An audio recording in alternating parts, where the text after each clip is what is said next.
మీ studies ద్వారా దాన్ని అధిగమించారా sir? ఇంగ్లీష్లో బాగా గ్రిప్ వచ్చింది సార్. మరి ప్రొఫెసర్స్ వాళ్ళ దైవాలో ఏంటో వాడు చెప్పే పద్ధతిని బట్టో ఏంటో కానీ మేమే నాలాగా తెలుగులో చదువులో చాలామంది ఉన్నారు. అందరూ బాగానే పికప్ అయిపోయి. గుర్తున్నారు సార్ ఎవరన్నా ప్రొఫెసర్స్ ఎవరన్నా బాగా ఇష్టమైన ప్రొఫెసర్ మీకు? నాకు అందరూ ఇష్టం సార్. ఎనాటమీ సంజీవరావు గారు ఉండేవారు. ఫిజియాలజీకి ఏమో వాళ్ళ అబ్బాయి కూడా ఇప్పుడు ప్రొఫెసర్ ఇక్కడ సుబ్బరాయన్ ఒక ఆయన ఉండేవారు. ఇది ఎనాటమీ ఫిజియాలజీ. ఇక 4th ఇయర్ వచ్చేటప్పుడు బయోకెమిస్ట్రీ వచ్చేటప్పటికి మేడం సీతాదేవి. అదే సంవత్సరం పెథాలజీ రెడ్డి గారు. అదే సమయంలో మైక్రోబయాలజీ.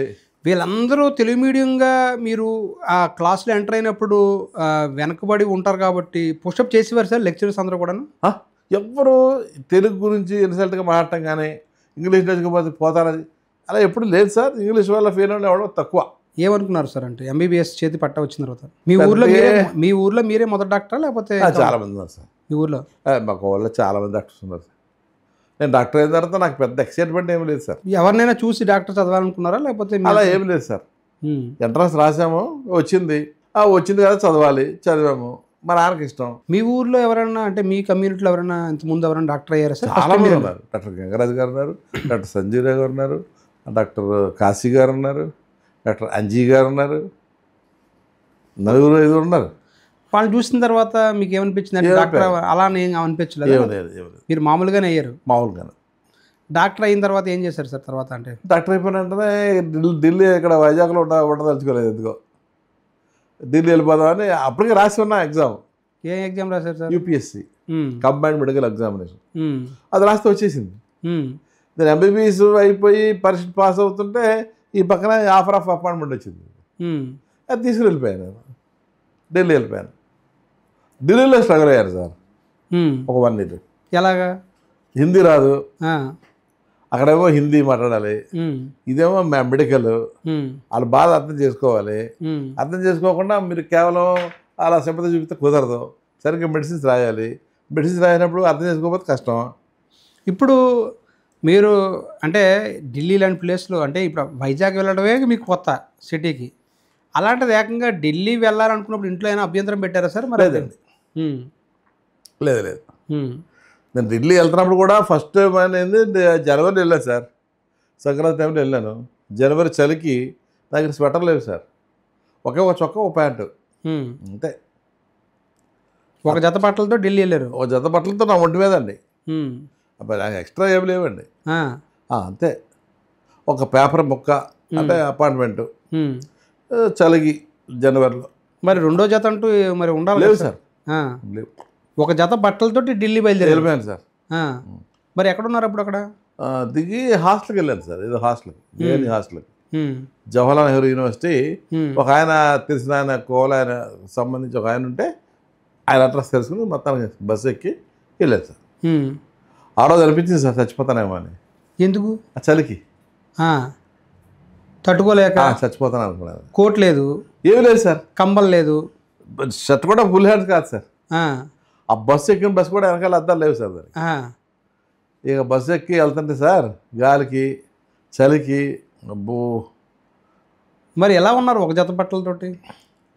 ఎవరి దగ్గరికి అయితే వెళ్ళానో ఆయన రూమ్ నెంబర్ తెలిసింది 110 పూర్వాంచల్ హాస్టల్. 110కి వెళ్ళి తలుపు కొడితే చూసారా రవి ఏంటో డాక్టర్ కదా ఏంటి ఇలా వచ్చావేంటి అన్నాడు. ఇలా నాకు జాబ్ వచ్చిందా? లోపల కూర్చోబెట్టి ఆ హీటర్, ఆ కుర్చీ కింద హీటర్, కుర్చీ ముందు ఒక హీటర్, గ్లౌజులు, పెద్ద కోటు, తలకి మఫ్లరు, చేతికి గ్లౌజ్ ఇచ్చారు సార్. ఇవన్నీ వేసిన తర్వాత అప్పుడు స్థిమితమైంది సార్ బాడీ. వామ్మో ఏమ్మా ఇంత చలి, ఏం బతుకుతామా, ఎందుకు వచ్చిందిరా బాబు ఢిల్లీ. చాలా కష్టపడ్డాను సార్ అప్పుడు. తర్వాత మరి ఆయనే బట్టలు ఇచ్చి ఏం చేశారా? మీరు ఒక జత బట్టలతో ఉంటాయి ఇంక ఇలాగా ఏం చేయాలా? ఏం బాబు రవి బట్టలు ఏం తెచ్చుకోలేదా అన్నాడు. లేదన్నా. స్వెటర్ కూడా లేదన్నా. మరి ఎట్లా కొనాలి? డబ్బులు ఉన్నాయా? ఓ 20 రూపాయలు అన్నా. బాబోయ్ స్వెటర్ 20 రూపాయలు ఎక్కడ వస్తుంది?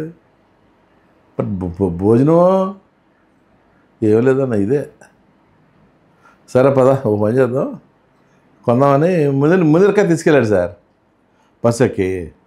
మునిరకాయలో లేవు, అన్నీ 30 రూపాయలు, 25 రూపాయలు, 15 రూపాయలు చెప్తున్నారు.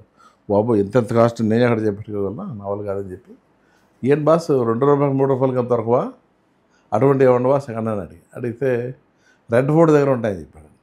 అక్కడికి వెళ్ళి అక్కడికి వెళ్తే 2 రూపాయలకు ఒకటి, 5 రూపాయలకు ఒకటి, 3 రూపాయలకు ఒకటి దొరికినాయి సార్. ఒక 4-5 కొనేసాను సార్. ఒక మంచి స్వెటర్లో ఒక కోటు, ఆ కోటు ఇంకా ఇష్టం ఉంది, ఆ సెకండ్ హ్యాండ్ ఇప్పుడు కూడా ఉంది సార్. దాచుకున్నారు అలాగా? అలా ఉంది సార్. సో ఇలా కొన్నాను సార్. ఆ స్వెటర్లు తీసుకొని అప్పుడు వచ్చి ఈ సెకండ్ హ్యాండ్ అనుకుంటారా ఏమనుకుంటారా, మనకు ఆ సిగ్గు ఎక్కడ ఉందండి సార్, సిగ్గు అదేం లేదు, బతుకుతున్నామా లేదా అంతే. హాస్టల్కి వచ్చి అయితే చాలామంది చెప్పింది ఏంటంటే అందరూ ఇదే పరిస్థితి అంట sir. Labour sir, SC ST BCs అప్పుడు తెలిసింది సార్ పేదరికం అంటే ఏంటో. కులాల్లో పేదరికం ఉంటుంది, ఇదా చలికాలంలో కూడా బట్టలు కొనుక్కోలేని పరిస్థితి పేదరికం అన్నమాట. మీరు చిన్నప్పటి నుంచి కూడా అంటే మీరు మా ఇంట్లో చెప్పుంటే ఇచ్చేవారేమో, నేను అంత పేదవాడైతే కాదు, అంటే కూలి పని చేసిన వాళ్ళైతే కాదు. నేను మా ఇంట్లో చెప్పకుండా వచ్చారు అంతే. సాధారణ దిగువ మధ్యతరగతి కుటుంబం. ఏదో 3-4 ఎకరాలు 5 ఎకరాలు ఉందండి. ఇక డబ్బులతో వెళ్ళాలంటే అప్పు తీసుకుని వెళ్ళాలి. ఎందుకు మా నాన్నగా స్ట్రెయిన్ అవ్వడం, మా నాన్న మిమ్మల్ని చదువుల దగ్గర కింద కూర్చోవడం, ఇవన్నీ ఎందుకని ఆ ఉద్దేశంతో ఆ పని చేయలే.